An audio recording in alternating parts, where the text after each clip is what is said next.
India के ज़माने के अंदर वो दुनिया की सबसे मुश्किल पिच बन गई। इससे पहले मासूम जितने भी आए हैं वो पता नहीं क्या कुछ वहाँ पे झंडे गाड़ के आ गए हैं। बट खैर हाँ, कंडीशंस तो ऐसी नहीं होती, लेकिन ऐसी धूप निकली भी है। इंडिया तो चली गई। मतलब जो जिधर ब्रेंडन खेल मैकलम बार बार बात करते थे कि कुछ भी हो जाए हम ये क्रिकेट छोड़ेंगे नहीं, बेन स्टोक्स से बात करते थे। इंग्लैंड ने आज एक बड़ी तब्दीली की थी और वो ये थी कि जोफ्रा आर्चर 1596 दिनों के बाद, ये अपने में ही बहुत बड़ा।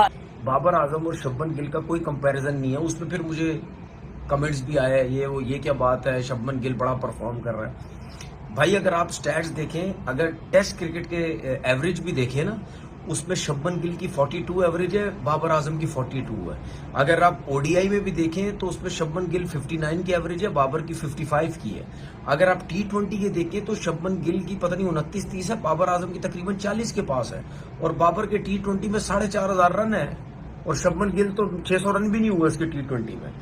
इसका मतलब अगर T20 क्रिकेट के हिसाब से तीनों फॉर्मेट के हिसाब से देखें तो बाबर बहुत ऊपर है और बाबर 2-2.5 साल से आउट ऑफ फॉर्म है, वो फॉर्म में भी नहीं है। अगर वो फॉर्म में होता तो फिर तो इससे और ऊपर होना था। तो बाबर आजम और शुभमन गिल का कोई कंपैरिजन नहीं है। ये मत सोचे वो जी उसने इंग्लैंड में 250 रन की एक इनिंग खेली तो 150 रन एक इनिंग, उसी अगली इनिंग में 150 रन कर दिए, वो जी बड़ा कोई बाबर आजम से ऊपर चला गया। प्लेयर अच्छा है, सब कुछ है, फॉर्म अच्छी है, लेकिन ये कहना कि जी बाबर आजम से बड़ा प्लेयर बन गया या बाबर आजम जो है वो उसके आगे कुछ नहीं है। भाई बाबर आजम तक पहुंचने के लिए भी शुभमन गिल को थोड़ा सा टाइम लगेगा, क्योंकि शुरू में बाबर आजम भी आया तो उसने भी ठीक ठाक किस्म के रन किए थे। और आखिरी आप 2-2.5 साल आप छोड़ दें, उससे पहले बाबर आजम के रन ही रन है। ठीक है, इतने रन जब वो करेगा तो फिर बोलेंगे जी हाँ जी शुभमन गिल जो है वो बहुत बड़ा प्लेयर है। उसके बाद एक और चीज चल रही है जी, मल्डर ने वो 367 कर दिए, और जी टेस्ट रैंकिंग में बाबर आजम से 1 पॉइंट ऊपर आ गया। ओ भाई, कहाँ बाबर आजम, कहाँ मल्डर।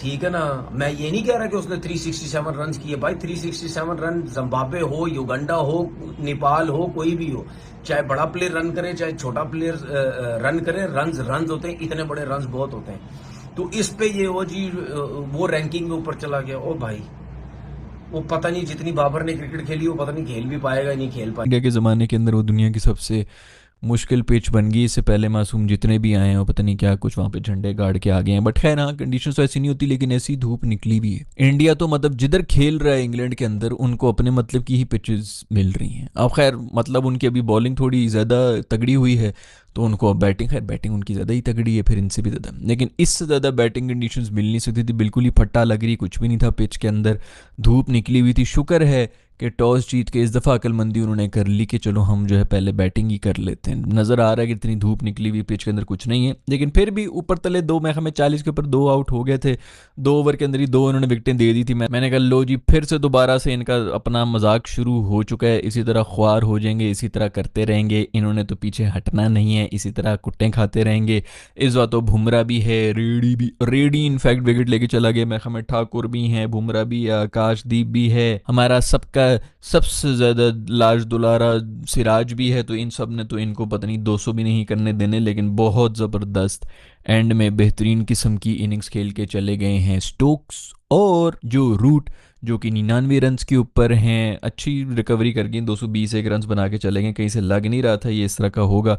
न्यू बॉल ले ली इंडिया ने, लेकिन न्यू बॉल लेके भी आउट ना कर सके और गेम कहीं ना कहीं इंग्लैंड रिकवर तो कर गया है भाई। एंड में मधुमक्खियों ने भी हमला कर दिया था मेरे दोस्त स्टोक्स के ऊपर, और मेरे दोस्त जो हैं रूट वगैरह। स्टोक्स बेचारा बड़ा चीख रहा था, कह रहा था मैं इधर किस तरह बैटिंग करूँ। बिल्कुल सही चीख रहा था मासूम, नॉर्मली ओवर हो जाता है, लेकिन यहाँ पे थोड़ी सी ज्यादती हो रही थी यार। मतलब बंदा खांस रहा हो, जरा जोर से सांस ले तो फेफड़ों के अंदर मधुमक्खी जा रही हो। बाद में पता चला कि लेडी बर्ड्स थी। लेडी बर्ड्स भी वैसे हराम जानवर ही है, ये सिर्फ शक्ल से अच्छा लगता है, वरना इसके अंदर भी जो है ना बड़ी इसकी खसलतें जो हैं वो बहुत ही गई गुजरी होती हैं। बड़ी गंदी कैरेक्टर का ये जानवर होता है। ब्रूक श्रुक भी आउट हो गए। बहुत से लोग कहेंगे बुमराह ने बड़ी जबरदस्त बॉलिंग कराई, ये वो, उससे तुमने विकेट ले ली गई। जो ब्रेंडन मैकलम बार बार बात करते थे कि कुछ भी हो जाए हम ये क्रिकेट छोड़ेंगे नहीं, बेन स्टोक्स से बात करते थे। इंग्लैंड ने आज एक बड़ी तब्दीली की थी और वो ये थी कि जोफ्रा आर्चर 1596 दिनों के बाद, ये अपने में ही बहुत बड़ा हिसाब है, 1596 दिनों के बाद, सालों के बाद टेस्ट क्रिकेट में अपनी वापसी कर रहे हैं। अभी बोल नहीं कि क्योंकि इंग्लिश टीम बैटिंग कर रही है, दूसरी तरफ भारतीय टीम भी जसप्रीत बुमराह के साथ जो है वो ये टेस्ट मैच खेल रही है। लेकिन वो इंपैक्ट जसप्रीत बुमराह अभी तक वो डाल नहीं सके। कहीं ना कहीं आपको ये भी देखना पड़ेगा कि इंग्लैंड बहुत डिफेंसिव मोड पे नजर आया, जो हमने इंग्लैंड तो छोड़ो, इंग्लैंड के बाहर भी इंग्लैंड की अप्रोच नहीं देखी। इतना डिफेंसिव कि उन्होंने फैसला कर लिया था कि भारतीय गेंदबाजों पे अटैक भी नहीं करना, बिल्कुल डिफेंसिव मोड से खेलेंगे। और बुमराह को तो बिल्कुल ही, अगर आप देखो 1.94 औसत से उनको रन पड़े हैं, ऑलमोस्ट ना होने के बराबर। बिल्कुल डिफेंसिव मोड पे बुमराह को सिर्फ ठिकाने की एक सोच रखी गई है। 18 ओवर बुमराह ने दिन में डाले, 1 विकेट उनको जरूर मिला, लेकिन 1.94 की एवरेज से रन बनाना किसी बॉलर के लिए इंग्लैंड जैसी कंडीशन में, मतलब बहुत ही ओवर डिफेंसिव इंग्लैंड खेला है। फिर अगर आप बात करो आकाशदीप को, चलो 4 की औसत से मार रन पड़े, जडेजा को 2 की औसत से, वाशिंगटन सुंदर को 2 की औसत से, सिराज को 2 की औसत से, बहुत ही ज्यादा ओवर डिफेंसिव आज हमें इंग्लैंड देखने को मिला। इस तरह से नजर नहीं आता। अलबत्ता रूट की कमाल परफॉर्मेंस देखने को मिली, 99 रन पर दिन के खत्म पर वो आउट नहीं हुए, लेकिन 191 गेंदें खेल गए। 67th 50वीं जो निफ्ट सेंचुरी थी उन्होंने मुकम्मल की, 67th उनकी ये 50 थी इंटरनेशनल में।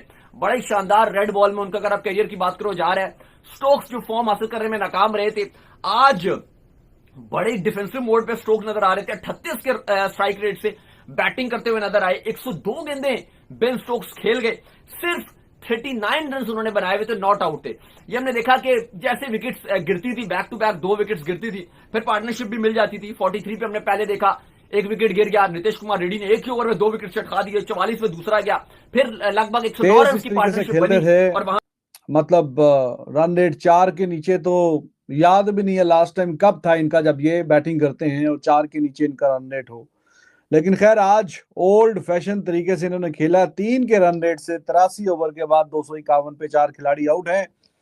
और बीच बीच में सिराज भी जाके रूट को टॉन्ट करता रहा, हाँ जी where is the best ball, why not playing best ball, come on do something, play the best ball. But वो बंदा जो कन्वेंशन तरीके से खेलता है और वो 99 में नॉट आउट है, करियर के 37वां 100 करने से सिर्फ 1 रन की दूरी पे है। अगर कल आके वो 1 रन और कर जाता है तो ऑब्वियसली उसके करियर की 37वीं 100 हो जाएगी।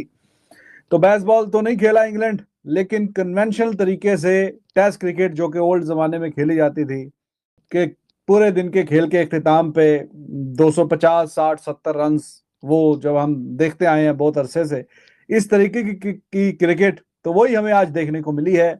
और बेसबॉल नहीं देखने को मिला। उसमें आप ऑब्वियसली क्रेडिट देंगे इंडियन बॉलर्स को और इंडियन बैटर्स को भी, क्योंकि पिछले मैच में जो बैटिंग ने हाल किया इंडिया की बैटिंग ने इंग्लैंड का, तो काफी कुछ उनके दिमाग में है कि अब हमने तेज खेलने के चक्कर में जल्दी आउट हो जाना है, या हम रफ्ता रफ्ता और धीरे धीरे खेलते रहें और रन्स की रफ्तार की बजाय रन्स पे फोकस करें कि रन्स बनने चाहिए। वो चलो 3, सवा 3, 3.5 जिस भी रन रेट से बनेंगे, लेकिन हमें बोर्ड पे रन्स चाहिए पहले बैटिंग करते हुए यहाँ पे। तो इस माइंडसेट के साथ ये इंग्लैंड खेल रहा है। और बेन स्टोक्स भी काफी अरसे के बाद जरा अच्छे रिदम में दिख रहा है। खास करके इंडिया के खिलाफ बेन स्टोक्स ने यहाँ ऑस्ट्रेलिया की अच्छी धुलाई की थी यहाँ पे 2 साल पहले, 150 बनाया था, और उसका पहले और भी 100 उसने कई बार किए हुए हैं यहाँ पे